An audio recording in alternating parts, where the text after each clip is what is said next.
Las nuevas tecnologías no se deben ver como algo necesariamente malo, ni tampoco necesariamente como la pócima para todos nuestros problemas, es decir, no es la solución a todo.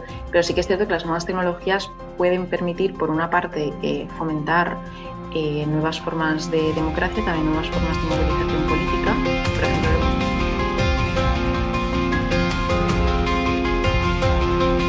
Bienvenidos a La Perspectiva, el podcast de Relacionate y Punto, donde conversamos con colaboradores, profesionales, académicos y con usted sobre los sucesos, eventos, políticas y retos que dan forma a nuestro mundo. Soy Enrique González Guerrero. Hoy, dando comienzo a nuestra segunda temporada, con este 11º episodio, entrevistamos a Raquel Jorge Ricart sobre geopolítica y tecnología. ¡Empecemos!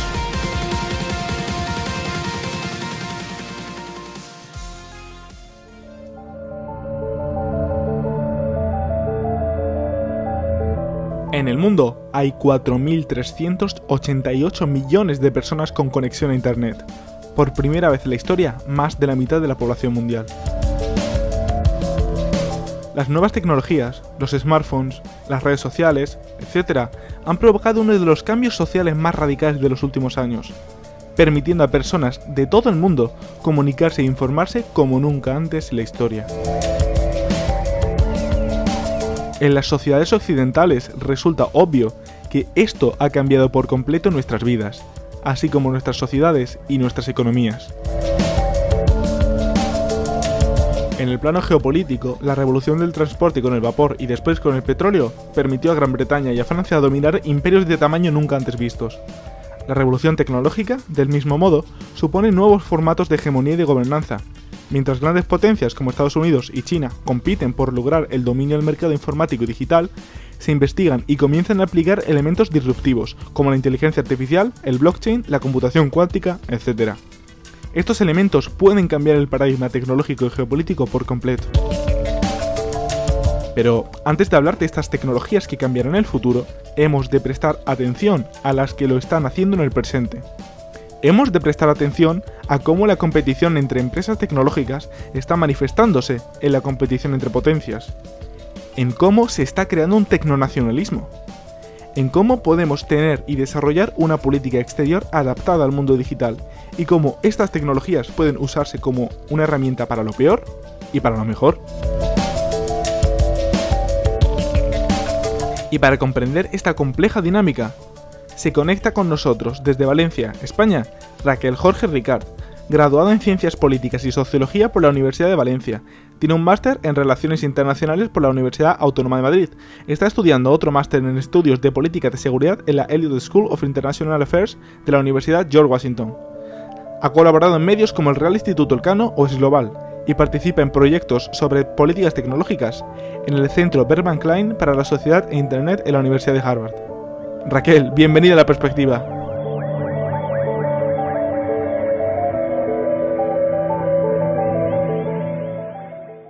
Hola, buenas tardes, Enrique, ¿qué tal?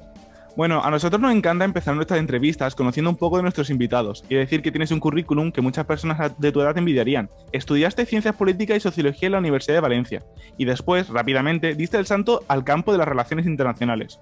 ¿En qué momento te diste cuenta que lo tuyo era la realidad internacional? Esta pregunta es muy interesante, de hecho, porque al final el interés por cualquier campo en el mundo en general, pero también en concreto las relaciones internacionales, va muchas veces vinculado a tu propia experiencia personal, ¿no?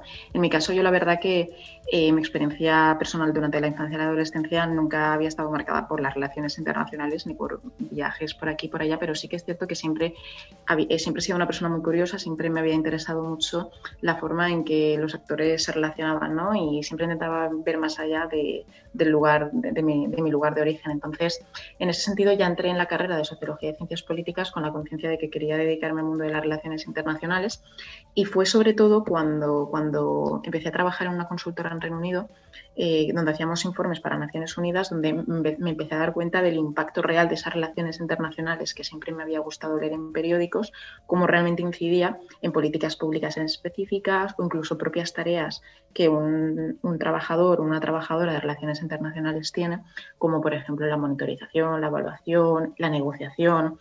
el saber comunicar, ¿no? Y sobre todo el saber entender las sensibilidades culturales, que eso es una cuestión por la que siempre me había interesado este mundo internacional, porque siempre me ha apasionado mucho entender el porqué de las cosas y por qué otras personas entendían una misma cosa de forma diferente a mi pensamiento.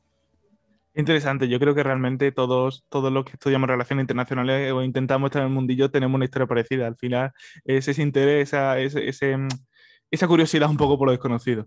Bueno, entrando ya de lleno al contenido de la pregunta, te quiero plantear, a causa de la Segunda Guerra Mundial, de la Primera Guerra Mundial y de la Guerra Fría, el mundo observó intensas carreras armamentísticas que, a menudo, derivaron en grandes innovaciones tecnológicas en el campo civil.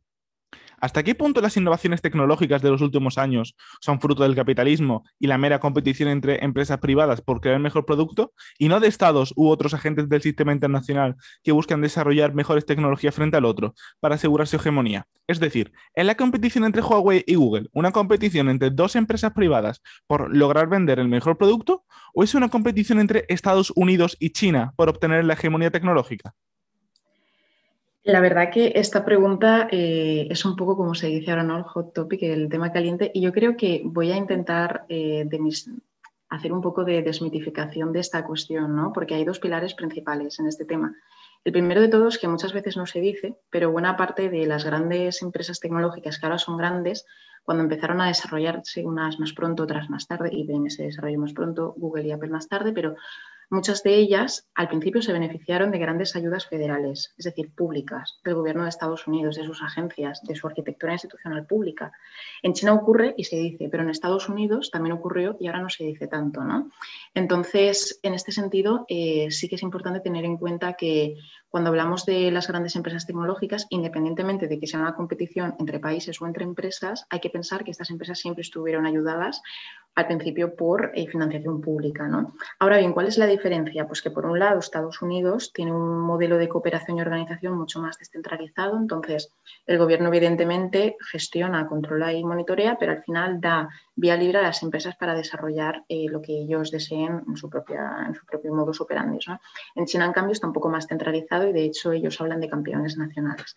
Entonces, en este sentido, sí que es cierto que, por una parte, China, en tanto en cuanto habla de sus campeones nacionales, sí que da muchos más apoyos para la internacionalización de sus productos, ¿no? Por ejemplo, vemos que con la ruta de la seda china, en concreto el aspecto digital, que todavía no se ha investigado mucho a nivel de datos cuantitativos y cualitativos, pero en realidad tiene mucho contenido, vemos que empresas como Tencent, Alibaba, Huawei cada vez tienen más presencia en regiones como sería África subsahariana, ¿no? Y, por ejemplo, vemos que cada vez más hay más centros de datos en países esenciales, como, bueno, todos son esenciales, pero al final en los países con mayor población y mayor capacidad económica, como pueden ser Kenia y Nigeria.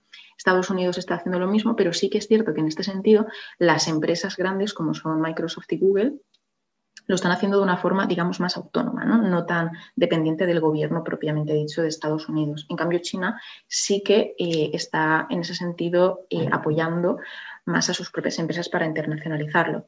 Y después, respecto a tu pregunta, hay un segundo aspecto muy importante que es entender cómo las propias empresas tecnológicas han diplomatizado su propio trabajo, ¿no? Y este es un aspecto interesante porque hasta hace una década más o menos veíamos a algún presidente, como por ejemplo Bill Gates en Microsoft. Él siempre ha tenido muy buena relación entre otros presidentes de otros países, pero también con los presidentes chinos. Esto no quiere decir que en ningún momento esté yo afirmando que están alineados ideológicamente, pero sí que es cierto que ha habido varios presidentes chinos que han invitado a Microsoft en las últimas décadas. Por ejemplo, el presidente Hu en 2006 invitó a Bill Gates, también el actual presidente Xi Jinping también lo ha invitado en varias ocasiones, alguna vez incluso Bill Gates ha mostrado públicamente cartas que se han intercambiado, ¿no?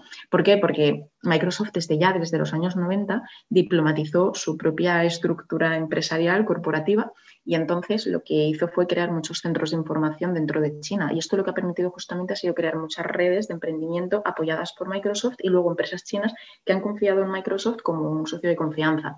Entonces, en esta última década, más aún, muchas empresas han todavía diplomatizado. Entonces, aquí entra la cuestión de estas geopolíticas de empresas o estas geopolíticas de países. Pues al final no es ni blanco ni negro, es un poco claroscuro, está entre medias. Entonces, sí que es cierto que en primer lugar no debemos meter en el mismo paquete a todas las empresas tecnológicas, porque, por ejemplo, Amazon pues, trabaja más con el Pentágono, de hecho tiene su base de datos es de Amazon, está apoyada por ellos, pero luego Microsoft sí que ha virado a temas más de diplomacia digital, tienen una oficina en las propias Naciones Unidas para apoyar la diplomacia digital. Entonces, cada uno tiene su propia estrategia politizada, ¿no? Y en ese sentido, evidentemente, la geopolítica de la tecnología es entre los países, pero también entre las propias empresas. Ahora bien, la diferencia es que unos tienen más grado de autonomía y otros menos. Claro, y en relación con esta pregunta te quería plantear, ¿estamos ante un nuevo nacionalismo tecnológico en el que los estados favorecen la fabricación y el uso de tecnologías nacionales frente a las producidas en el extranjero? Vale, lo primero de todo en esto es definir lo que es el tecnonacionalismo, ¿no? Porque muchas veces se utiliza como una palabra muy recurrente en los medios de comunicación, en think tanks, pero sí que es cierto que al final cada persona apela pues, a significados y a fronteras de la definición distintas, ¿no? A mi parecer, el tecnonacionalismo es esa forma de trabajar por la cual tú vinculas las capacidades tecnológicas de tus empresas o de tu desarrollo tecnológico financiado por lo público, lo vinculas con cuestiones de seguridad nacional, lo vinculas con cuestiones de prosperidad económica o lo vinculas con cuestiones de estabilidad social.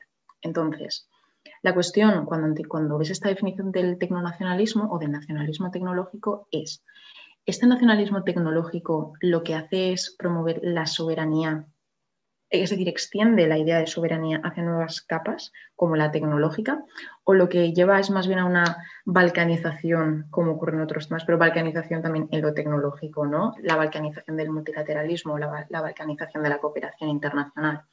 Entonces, sí que afirmaría que estamos ante una nueva forma de nacionalismo, pero no es necesariamente la primera. ¿Por qué? Porque de hecho, si vemos las tendencias históricas de revoluciones industriales anteriores, de revoluciones industriales pasadas, una persona se da cuenta de que al principio siempre hay mayor proteccionismo, ¿no? Hay mayor escepticismo, porque al final tu producción quieres protegerla. Sin embargo, con el tiempo, las necesidades y las propias interdependencias del producto o del proceso exigen abrir mercados y las propias cadenas de aprovisionamiento. Y es en este momento cuando se empiezan a crear más regulaciones, ¿no? Por ejemplo, para los trenes, los ferrocarriles de la época. Ahora, sin embargo, lo que ocurre con la gobernanza de datos, con la inteligencia artificial, con el 5G, con el Internet de las cosas, no es necesariamente la situación contraria, pero sí que es cierto que las fases se han solapado un poco, ¿no? Y están cambiando de sentido y de orden. Porque ahora mismo, por ejemplo, hay algunos países, y pienso aquí en lo que se llama los grandes poderes, entre comillas, han ido a buscar directamente primero la influencia a nivel multilateral y después han visto que ante esta influencia y ante esta globalización de la tecnología han empezado a proteger sus propios productos. Pero sí que es cierto que antes recurrieron al sistema multilateral. No necesariamente todas las tecnologías, pero en varias sí, pero bueno, es todo para otro debate de otra hora. Se podría hablar en otro momento. Entonces, en ese sentido, el nacionalismo tecnológico también se tiene que entender en base a las propias sensibilidades de cada país, porque, por ejemplo, no es lo mismo hablar de nacionalismo tecnológico en China que nacionalismo tecnológico en Estados Unidos, que en la Unión Europea, o que incluso, que para mí esto es una convicción personal muy importante, mirar a otros países más allá de estas tres regiones, ¿no? También hay que mirar a África subsahariana, también hay que mirar a América Latina, porque si al final este nacionalismo tecnológico o este multilateralismo tecnológico se va a expandir, no vamos a hablar solamente de China y Estados Unidos, también vamos a hablar de que América Latina en los foros de Naciones Unidas apoyen a uno u a otro, o que África subsahariana tenga mayor grado de condicionalidad en las ayudas financieras para cooperación al desarrollo. Es decir, aquí hay cuestiones que se entremezclan mucho. Muy interesante tus matizaciones y me ha gustado mucho la comparación con la revolución industrial. Y dando paso al siguiente punto, ¿está nuestra diplomacia y acción exterior adaptada a la creciente realidad geopolítica de este paradigma tecnológico? ¿Qué pasos podemos seguir en este campo? Esto es muy buena pregunta y de hecho me alegra que lo hayas comentado porque justamente hace un mes más o menos publiqué con el Real Instituto Elcano un ARI, un paper sobre la necesidad de una nueva línea de acción exterior tecnológica propiamente dicha como un marco único, singular y coherente dentro de las diplomacias españolas pero también europeas y también de forma escalable a otros países, si bien es cierto que, como te comentaba antes, ¿no? Respetar las sensibilidades y las formas de cada persona. Pero sí que es cierto que hay una base común, hay unos principios fundamentales que por las tendencias que están ocurriendo ahora, por los propios frenos y solapamientos en las negociaciones actuales a nivel multilateral de lo que viene a ser el flujo de datos para datos industriales, cuestiones de privacidad con datos personales, inteligencia artificial, ciudades inteligentes, vigilancia. Sí que es cierto que hay ciertas bases comunes que pueden servir de nuevo de base para fortalecer, ¿no? Pues esta estructura de diplomacia tecnológica. Entonces, ahora mismo nuestra diplomacia de acción exterior, si nos vamos al caso español, no está del todo adaptada a esta creciente realidad geopolítica, pero sí que es cierto que hay una ventana de oportunidad para hacerlo y, de hecho, para hacerlo bien y más aún para conseguir posicionarnos de una forma relativamente importante en algunas cuestiones específicas. Entonces, aquí hay varios pilares a tener en cuenta. El primero de todos es por qué realmente necesitamos una diplomacia tecnológica, ¿no? Esta es la pregunta base. No podemos hablar de algo si no ponemos en cuestión primero la premisa, ¿no? Entonces, ¿por qué necesitamos tener diplomacia tecnológica? Pues primero de todo porque cuando tú miras las fracturas actuales del orden internacional, ves que está la fractura socioeconómica, la medioambiental, la social, aparte de la económica, también a nivel cognitivo político, ¿no? De cómo se entiende la política actualmente, está cambiando, sino también hay otra fractura, que es la fractura tecnológica y digital. Y de hecho, la propia ministra de Exteriores lo manifestó en febrero del año pasado, en 2020, ante el Congreso de los Diputados. Y ya no solamente lo ha hecho la ministra, también lo han hecho muchas autoridades relevantes. Entonces, en este sentido, la transformación digital está llevando a cabo toda una serie de transformaciones y ya no solamente en números, sino también en intensidad y en alcance, y de hecho muchas veces hasta de una forma dispersa. Y esto lo que produce es que las capacidades actuales de las instituciones públicas y también del sector privado y del sector social no son capaces de abrazar o de absorber todas estas transformaciones. Y lo que ocurre es que los resultados están siendo menores, puede haber retrasos a la hora de responder a crisis o a emergencias realmente importantes. Y de hecho, aquí lo que se demuestra es que lo que se necesita al fin y al cabo es coordinación. Entonces, ¿cómo se puede hacer una coordinación con la diplomacia? ¿Por qué? Porque esta diplomacia tecnológica se debe ver, se necesita ver desde como un escenario donde la diplomacia no solamente diplomacia hacia afuera, es decir, cómo España o la Unión Europea influye con otros, sino también la propia diplomacia hacia adentro. Entonces, esto significa que, en primer lugar, todo el mundo necesita entender cómo es el escenario de la misma forma, es decir, la gente necesita estar informada, los sectores necesitan tener autoconcienciación. De hecho, muchas veces, incluso si nos vamos a organizaciones de derechos humanos, muchas organizaciones no son conscientes del propio impacto que las tecnologías pueden tener para sus propios proyectos, aunque sus proyectos no sean para nada de temas tecnológicos, sino cómo pueden afectarles en sus propios proyectos a nivel de personas refugiadas o mujeres, etcétera. Y después, el propio sector privado, aquí vemos que con la transformación digital se está produciendo una fagocitación de las capacidades digitales hacia las empresas que producen productos en las capas más altas de la cadena de valor. Entonces, las pequeñas empresas, que al final en España constituyen casi el 97% de la base económica española, no están adaptadas a esa transformación digital. Entonces, se necesita una diplomacia por la cual haya una coordinación. ¿Por qué? Porque si tú eres capaz de coordinar a nivel interno de un país o de la Unión Europea empresas de distinto tamaño, de distinto calado, de distintos sectores y los vertebras y creas ecosistemas, serás capaz de internacionalizar más tus productos hacia afuera. Entonces, esto es un interés clave para la diplomacia tecnológica desde un punto de vista económico. Pero también hay otro pilar, que es el punto de vista político. Por ejemplo, si tú eres un país que incide mucho en el respeto a los derechos humanos y a nivel de garantizar que las protestas, la libertad de expresión y la libertad de asociación sea un derecho fundamental, como puede ser una protesta en la calle, pues entonces vemos, por ejemplo, en muchos países en Europa del Este, también en África subsahariana, donde se producen cortes de Internet, donde Internet cae justamente en días electorales o justamente en días de protesta en países que, según índices internacionales, no son tan democráticos. Entonces tú, como garante de la diplomacia y de ese multilateralismo basado en en derechos humanos, también estarás interesado, al fin y al cabo, en garantizar que tu diplomacia también tenga esa capa tecnológica para entender con una empresa privada y con una organización de derechos humanos qué es lo que está pasando en ese día de protestas o en ese día de elecciones cuando ha habido un corte de Internet, ¿no? Y bueno, después también hay otras cuestiones que, bueno, si quieres también puedo comentar, como es el propio hecho de cómo construir una arquitectura de diplomacia tecnológica, ¿no?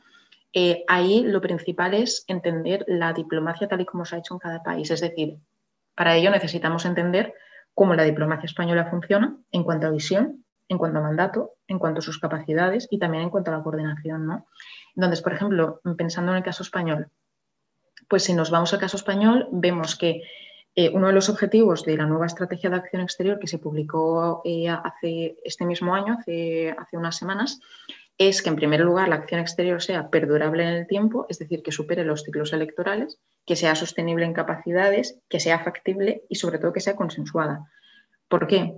Porque de la misma forma que todas las diplomacias, desde la comercial hasta la económica, hasta la propia diplomacia de cooperación al desarrollo, pues aquí entran en juego sensibilidades distintas, ¿no? De actores y sectores pues muy distintos, ¿no? Muy diferenciados y con experiencia, con trayectorias vitales y organizativas pues muy distintas. Entonces, la diplomacia tecnológica debe buscar resolver el mismo dilema, ¿no? Y entonces, a nivel de mandato, aquí hay una cuestión interesante porque, por ejemplo, vemos que en Dinamarca ya se creó la figura del embajador tecnológico, en Francia se creó hace relativamente poco, también hay en otros países, pero todavía la cuestión aquí es si queremos un embajador en misión especial, como es el actual embajador español para las amenazas híbridas y la ciberseguridad. Un embajador en misión especial significa que él va o ella va a título representativo a una organización, tiene influencia evidentemente, pero no siempre tiene un equipo, ¿no? Y no siempre tiene el mismo margen de maniobra y de competencias para incidir o para hacer iniciativas propias. Es decir, lo tiene, pero no lo tiene de la misma forma que podría ser un embajador puramente dicho, con un equipo, es decir, entonces aquí las capacidades serían mucho mayores, ¿no? Y el hecho de que un embajador tecnológico o una embajadora tecnológica sea la persona encargada de abordar desinformación, abordar la ética de la inteligencia artificial, abordar la internacionalización de nuestras empresas con sellos éticos de inteligencia artificial, o que el 5G en las ciudades inteligentes se utilice de forma segura e inclusiva, o la propia Carta de Derechos Digitales que en España se desarrolló y que ahora está de nuevo repensándose.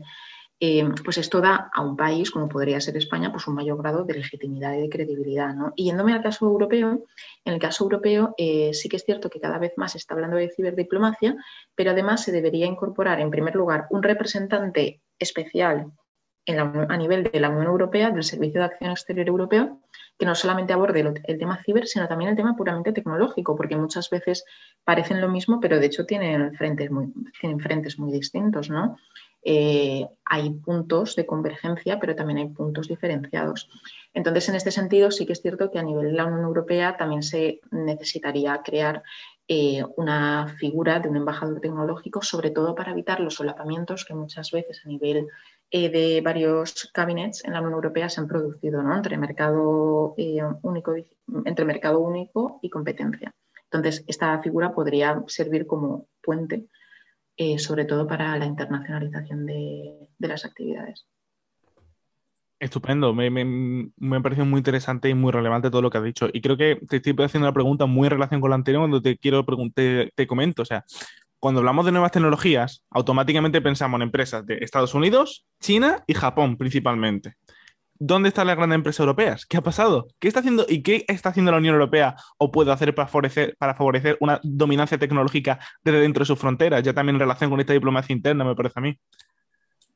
Sí, sí, totalmente, totalmente. Muy buena pregunta, Enrique. Y justamente en este sentido, la Unión Europea ha venido desarrollando desde el año pasado, aunque bueno, en realidad ya lo venía diciendo desde hace tiempo, pero el año pasado ya es cuando publicó su primera estrategia europea de datos y el libro blanco sobre inteligencia artificial, que digamos son las bases fundacionales, ¿no? de esta cuestión.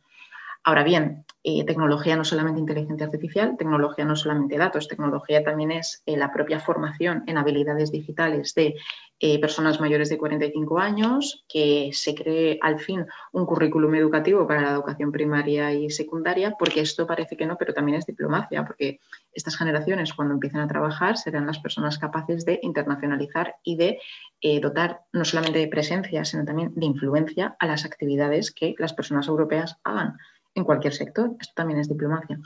Incluso a nivel de cooperación al desarrollo, una persona que trabaje con tecnologías humanitarias, esto también es diplomacia.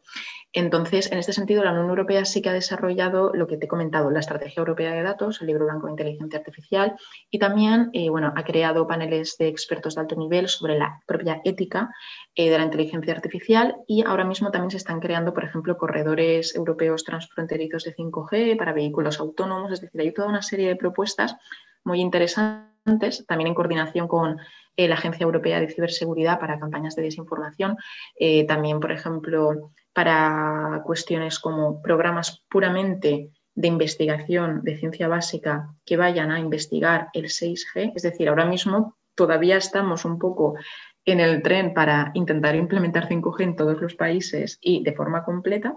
No lo estamos haciendo todavía a día de hoy de una forma exhaustiva, pero ya se han adelantado y se han anticipado para empezar a investigar ya desde enero del 2021 en 6G, pensando ya en el escenario 2030. Entonces, en ese sentido, las grandes empresas europeas, sí que es cierto que la propia presidenta de la Comisión Europea, von der Leyen, lo reconoció en septiembre del año pasado, que nos habíamos quedado atrás y que las empresas se habían quedado atrás y que las instituciones europeas se habían quedado atrás en esta competición tecnológica, pero que no por ello significaba que habíamos perdido el tren, todo lo contrario. Ahora había oportunidad para esas nuevas tecnologías emergentes y disruptivas, había una oportunidad para engancharse a ellas e intentar liderarlas, intentar no, a liderarlas como tal. Y de ahí, por ejemplo, lo que te he comentado del programa de 6G, ¿no? y otras cuestiones. Entonces, ahora mismo ya se están creando ecosistemas en los que, por ejemplo, empresas españolas X de un sector de telecomunicaciones, empresas de lo mismo en Italia, de Francia, de Alemania y también Nokia y Ericsson de Suecia y Finlandia, están buscando colaborar conjuntamente para intentar, es decir, para juntar manos, porque la suma de las partes es mayor que el todo, ¿no? Que se dice. Entonces, el todo es mayor que la suma de las partes, lo he dicho al revés. Entonces, esa es la cuestión, ¿no? Entonces, las grandes empresas tecnológicas europeas sí que se están juntando y ahora el reto será intentar añadir a esa capa a las pequeñas empresas, es decir, que cuando grandes empresas españolas, italianas y francesas trabajen conjuntamente, también estén todas esas pymes subiéndose al carro de sus actividades y les aporten, es decir, que no tengamos que depender de provisiones de países terceros para que nuestras grandes empresas tecnológicas hagan el trabajo europeísta y endógeno que queremos hacer, ¿no? Es decir, eso también va a ser importante, también fomentar a las propias pymes. Y de hecho, para aquella persona que esté escuchando este podcast, podéis ver en la página de la Comisión Europea, si ponéis Mercado Único Digital, toda la serie de programas y de inversiones que se van a hacer sectoriales dentro de lo digital, desde lo que es los propios medios de comunicación, la propia propaganda, hasta lo más vinculado al sector industrial, al sector más geopolítico.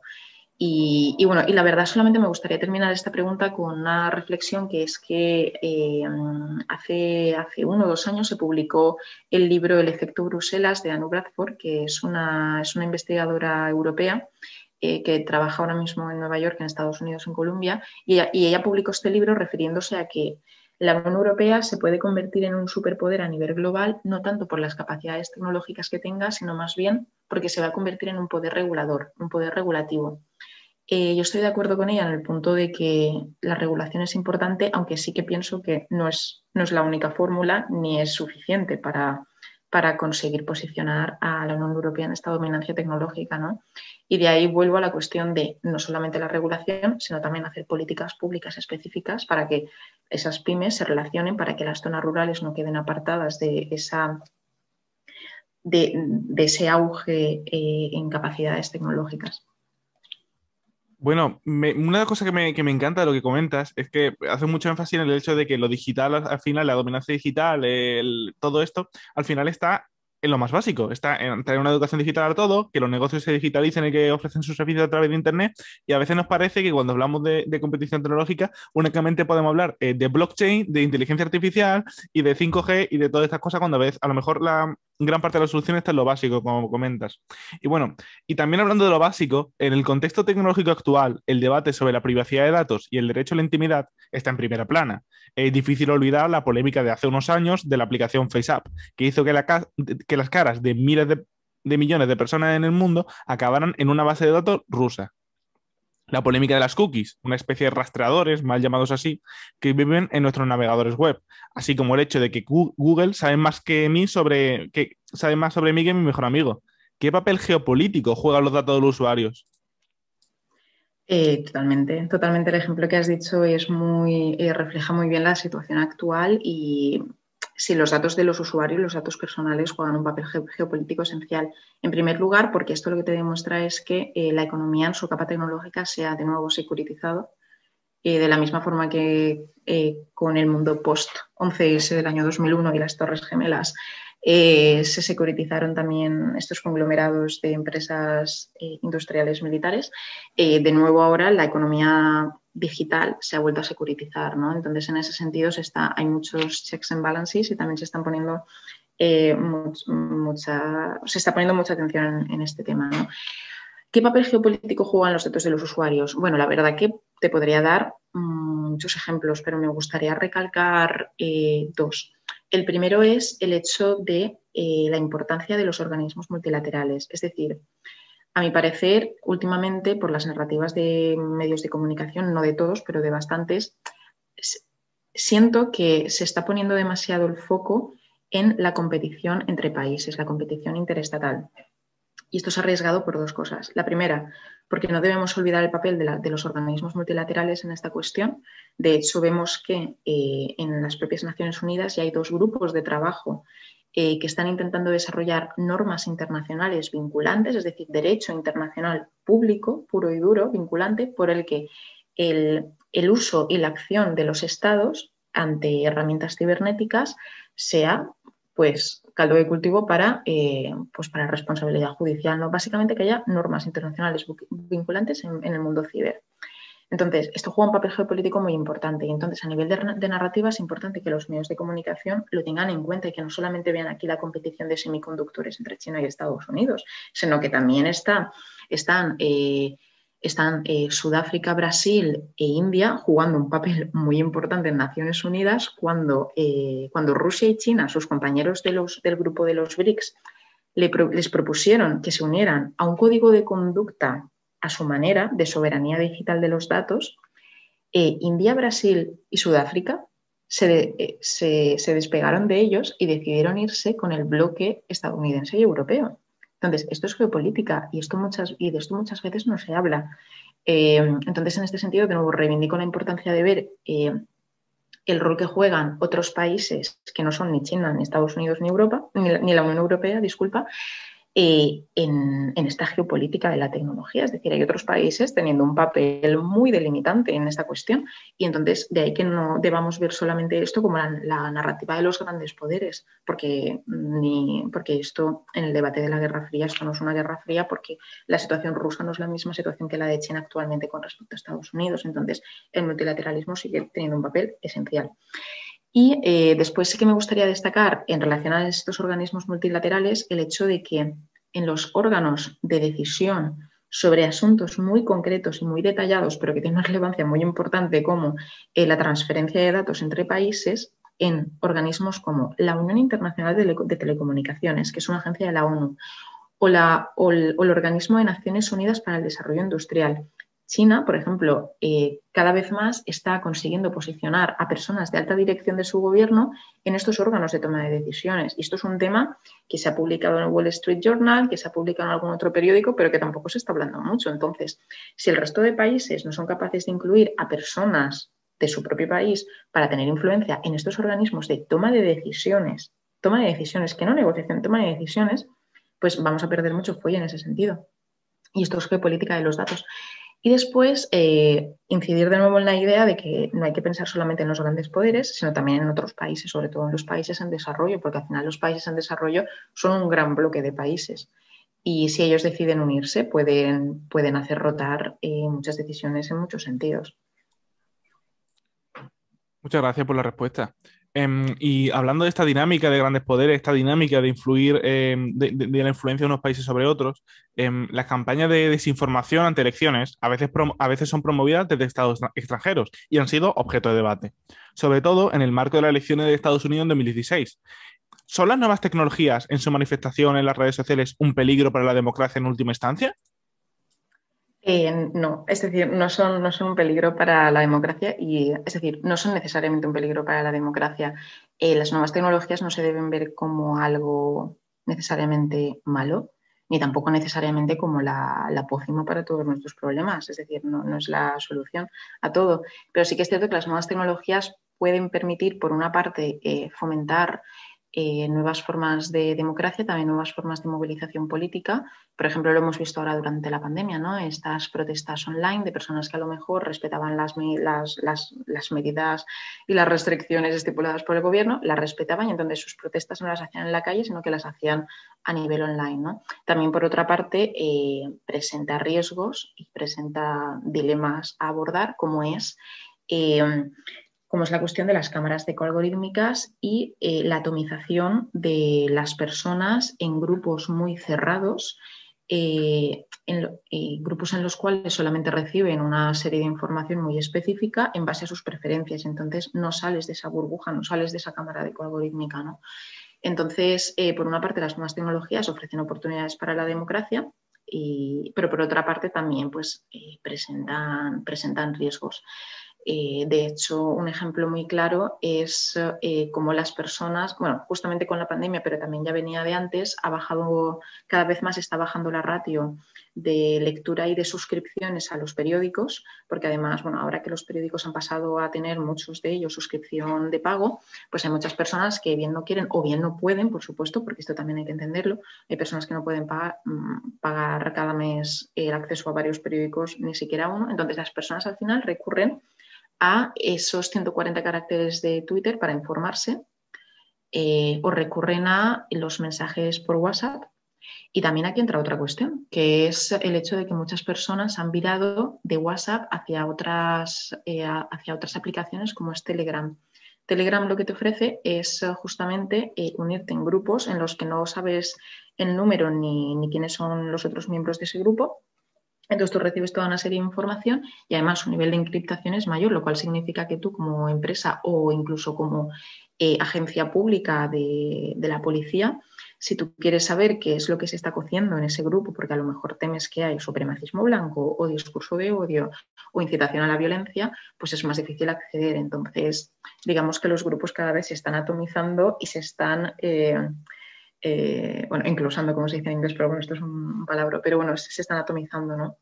Y entonces, bueno, presenta oportunidades para la democracia, pero también presenta riesgos. Y aquí la cuestión esencial es la concienciación. Y ya no solamente la concienciación joven, sino también la concienciación de las personas mayores.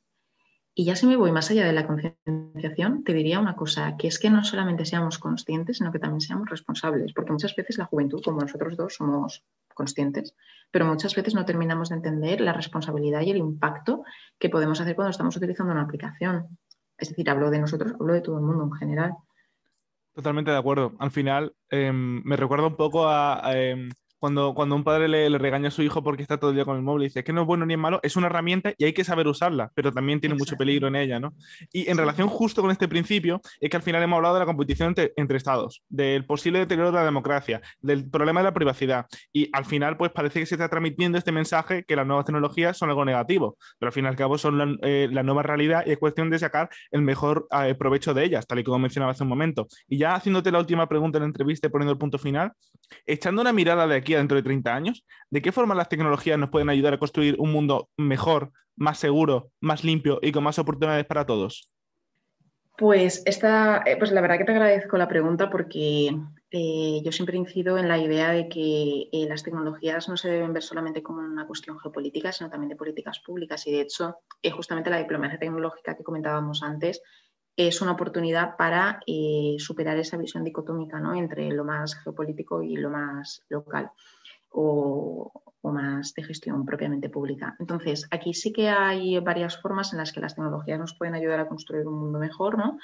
Voy a señalar 3, aunque en realidad hay muchas. En primer lugar, son las propias tecnologías verdes, es decir, por una parte la agricultura de precisión, lo cual significa que tú, por ejemplo, puedas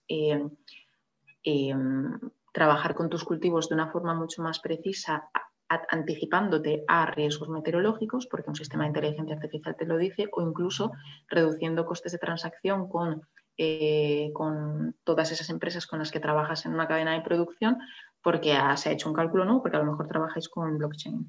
Después también, por otra parte, las tecnologías verdes, ¿por qué? Porque te permite optimizar en las zonas rurales este trabajo, pero además es que también te permite hasta empoderar esas zonas rurales y además atraer incluso a personas y a familias a que vayan a esos lugares a trabajar, ¿no? Es decir, que las tecnologías no sean solamente algo de las grandes ciudades, sino que también haya empresas, ingenieros agrícolas, filósofos, también haya personas que trabajen como agentes de género fomentando las habilidades digitales en las mujeres rurales, ¿no?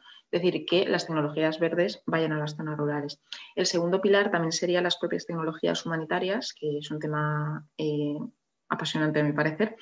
Con tecnologías humanitarias hay muchas aplicaciones, entonces en este sentido puedes utilizar desde lo que viene a ser propiamente satélites. Entonces tú con un satélite accedes a esos datos y permites que con el satélite ver dónde ha habido cambios de ubicación de un punto X en un escenario. Entonces tú ahí puedes ayudar a prevenir desastres naturales o puedes ayudar a responder ante un desastre natural o, por ejemplo, ante secuestros de grandes grupos o incluso detectar flujos de personas migrantes que están yendo por países de tránsito y que a lo mejor se están acercando a una región que es muy peligrosa, ¿no? Entonces, con eso tú puedes avisar a una organización humanitaria o a un ayuntamiento local y decirles, mira, estas personas están llegando por aquí. Entonces, bueno, evidentemente todo esto presenta oportunidades, pero también se puede utilizar en un sentido negativo, ¿no? Es decir, también hay otras utilizaciones como sistemas biométricos y, bueno, espacios de exclusión, ¿no?